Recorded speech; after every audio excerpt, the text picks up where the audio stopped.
2. நீ உன் தேவனாகிய கர்த்தரின் சட்டத்துக்கு செவி கொடுக்கும் போது இப்பொழுது சொல்லப்படும் ஆசீர்வாதங்கள் எல்லாம் உன்மேல் வந்து உனக்கு பலிக்கும்.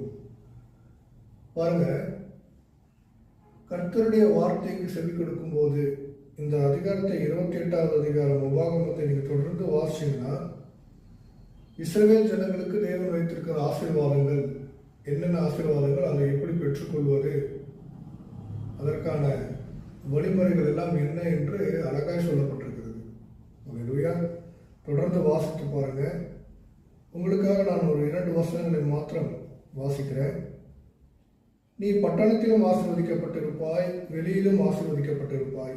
உன் கர்ப்பத்தின் கனியும் உன் நிலத்தின் கனியும் உன் மாடுகளின் பெருக்கமும் உன் ஆடுகளின் மந்தைகளும் ஆகிய உன் மிருக ஜீவன்களின் பலனும் ஆசீர்வதிக்கப்பட்டிருக்கும்.